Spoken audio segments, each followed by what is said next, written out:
There is an important test that the courts are now using. It's called history and tradition, and that's the measure by which religious freedom cases will often be decided. And speaking of history and tradition, there's a film coming out in June that you're going to want to know about. It's called The American Miracle, and I've got with me here Ralf Augstroze, my good friend for many years now, who is with Heroic Pictures, who is putting this out. Hey, Ralf. Hey, Stuart. Tell me about this movie. What's it about first, and then we'll get into the details later. This movie is based on a 2016 best-selling book it was called The American Miracle, as the movie's called The American Miracle. And it's about all of the various instances and occasions, especially in our foundational history, where we were doomed to disaster and calamity. Skirmishes and wars and various situations, including with the British and all the way back to the French and Indian War, where they turned into miraculous successes, inexplicable successes that could be explained in no other way other than what George Washington called the divine hand of Providence. I came to persuade you to avoid these dangers. We hold these truths to be self-evident, that all men are created equal. We must find a path forward where they will have a future that's very different than their past. He will become the founder of a mighty empire. The fate of unborn millions now depends under God upon the conduct and courage of this army. Various founders talked about this providential experiment that God had ordained and intervened at this unique moment in American history to make all of this happen. Most of them believed that there were no accidents in history. That hope for liberty was the light that under God, He would lead them. All eyes are opened or opening to the rights of man. Am I all mankind? We have been assured, sir, in the sacred writings, that except the Lord build the house, they labor in vain that build it. It cannot be denied that with America and in America, a new era commences in human affairs.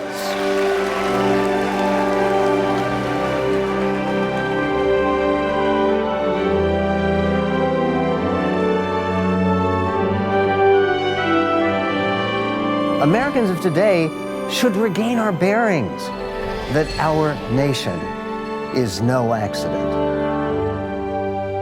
Tell me a story or two then that you're featuring in the movie from America's founding that shows the faith of our fathers, as they used to say. Well, one of the main characters in the film is George Washington, and his life story in and of itself is a miracle. From his service as a British officer in the French and Indian War, where at Braddock's defeat, the Battle of Monongahela, he rode into there and was ambushed by the French and the Indians, and not one of the officers left there alive, except for George Washington. Wow. He had 2 horses shot out from under him. He had bullet holes through his coat. His hat was shot off his head. Not a scratch on him. And he kept going back. I mean, that was the key. And he kept going back, and he didn't hide either.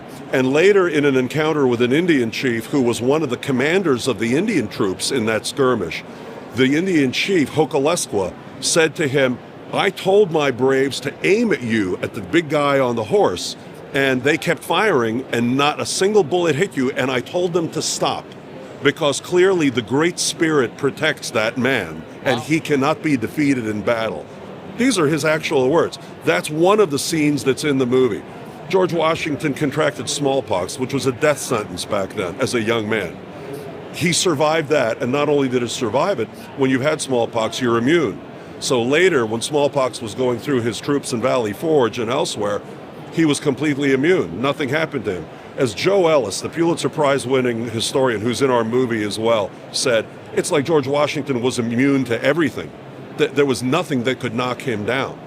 And some of the famous battles, the retreat from Brooklyn Heights, where, we've all heard the story on Long Island where the Continental troops were all encircled by the British and were about to be annihilated. They were done. It was over. It was over. I mean, they had the East River to the back of them, and they were encircled by British troops, and the British were waiting for daylight for the attack. And all of a sudden, on a clear night, a fog appears out of nowhere. This is all documented. None of this is fantasy. Yeah. A fog appears, And quietly, under the cover of this fog, all of Washington's troops, literally under the noses of the British frigates that were filling the East River, quietly left Brooklyn Heights. The next morning, the British were looking to attack the Continental troops. None of them were left. They were all gone. They had all safely retreated. And there was no fog in Manhattan. The fog was just sitting over the river and where Washington was retreating from. Wow. So there's no way of explaining this, as Washington himself said, except that the hand of Providence was involved. And these events occur one after another throughout our history. Let's talk about that, and I just want you to give your personal reflection on this. That sense that faith guided the founding of America. When you say that publicly now, people roll their eyes, they laugh a bit, but you're telling me it's really true. Tell me what you found out as you studied up on this. You know, we documented this, and we were very careful and meticulous about our research. We worked with Michael Medved, whose book we used as the fodder for the story and for the screenplay. And Michael himself said, unless we have some scholars even in here, like a docudrama, people won't believe it. They're going to think that we turned all these old dead white guys into evangelical Christians. And as it turns out, when you look at their writings, when you look at James Madison's notes from the Constitutional Convention, when you look at the letters of George Washington, the personal diary of Benjamin Franklin, who he never thought anyone in the public would read, he thought it would just be read by his family, all of them speak of that divine hand of providence. They all speak of providential care in everything that happened around the American Revolution. They themselves believed strongly in it. We didn't create that. That comes right out of prime source research.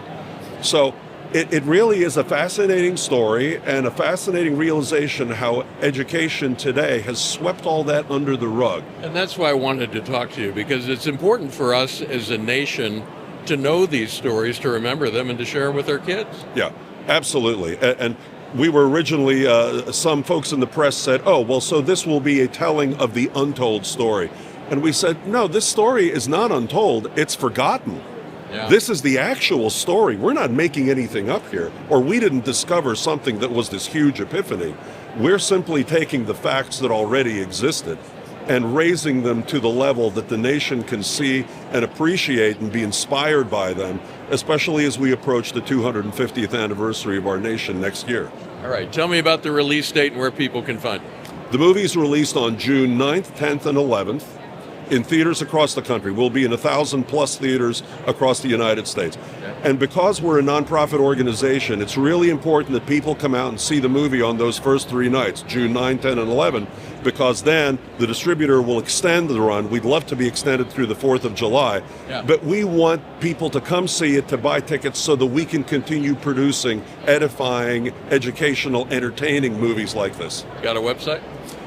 There are 2 websites, AmericanMiracleMovie.com, where people get more information about the release of the film and background information, and our studio, www.heroic.pictures. No com on the end. Very good.